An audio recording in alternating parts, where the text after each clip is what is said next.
pictures tell stories. It doesn't really matter if it's a selfie or if it's a portrait that somebody is taking of another person.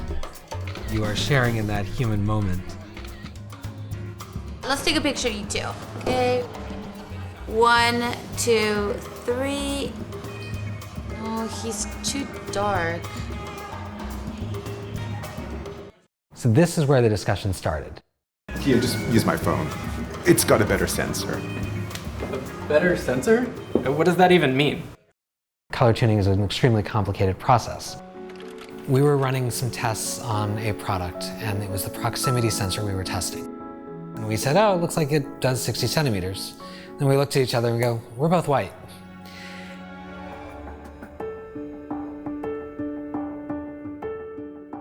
A friend of mine gave me a book called The Sweet Fly Paper of Life. And that book is a story of a day in the life in Harlem of a black family. And the photographs are just candid street photographs of Harlem. And I looked at that book, I fell in love with the idea of being able to take pictures. Film was not made for the people I was photographing.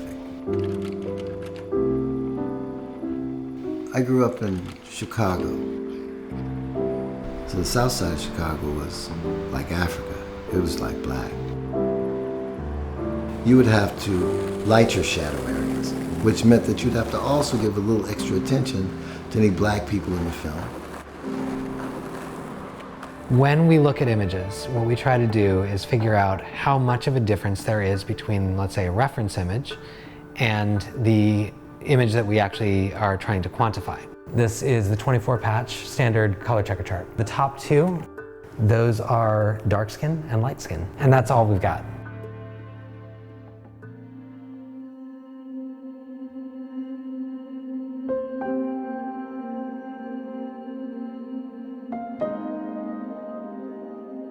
There's always been limitations with skin tone in regards to film.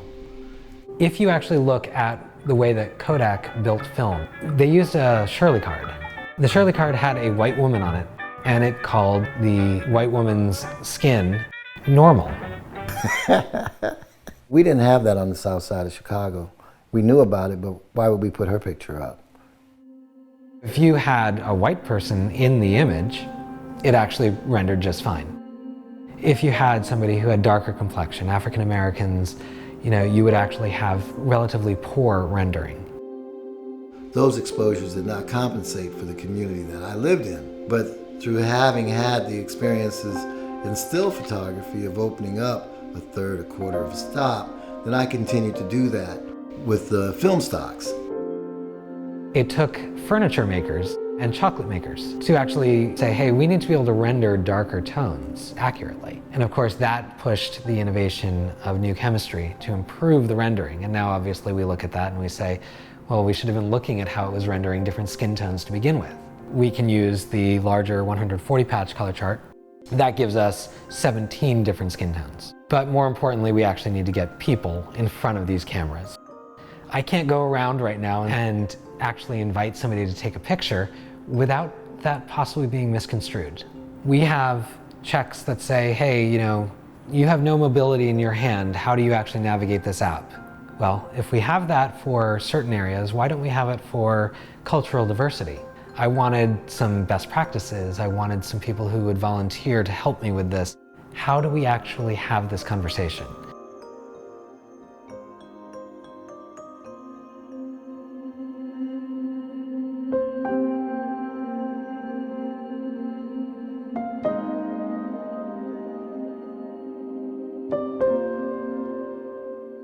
Peter came and said, I don't have all the answers. I want to figure this out. And he wanted to make sure, obviously in a sensitive way, that we were testing with all different types of skin tones. Last year we had a multicultural summit. We brought Black and Hispanic Googlers together. This is not your average Google summit. Get excited because we're going to change some things. And so we asked Peter to actually be one of the champions of a challenge and bring that to Googlers so that they could help solve it. How do we approach people without this becoming racist or uncomfortable? And I will be perfectly honest in saying that as a white person, this can be a little tricky. We're gonna talk about race really candidly and talk about the missteps that the industry has had, but you have to do that in order to move forward. One of the things that we got out of the Multicultural Summit was a way of having that conversation.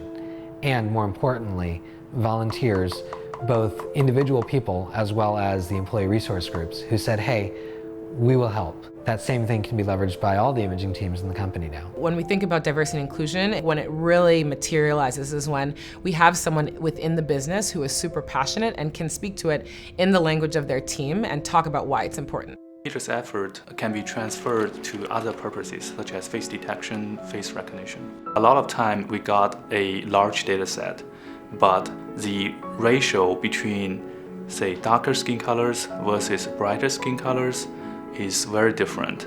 If we just run our machine learning algorithms on such a biased data set, it penalizes the underrepresented group. The technology itself, as many people will say, is not racist. It's just that it wasn't tested properly to make sure that the designers weren't unconsciously biased.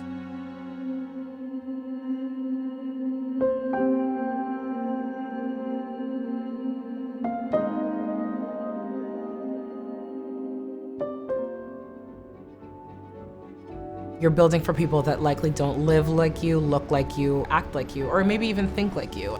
If we are only thinking about, our experience, we're not going to be able to empathize with that user and actually build products that suit their needs. We live in a world where there are a myriad of skin tones, right? And that's what makes this world beautiful. And so We want to make sure that we actually represent those skin tones properly. Things that when somebody looked at a picture of themselves, they said, yeah, that's me. The images are precious. The pictures are the stories of our lives. I love the fact that we get to influence cameras, that we get to share those experiences of life and emotion. And to me, that is what imaging is about. It is a vehicle to express humanity. Take a picture of you two. 1, 2, 3.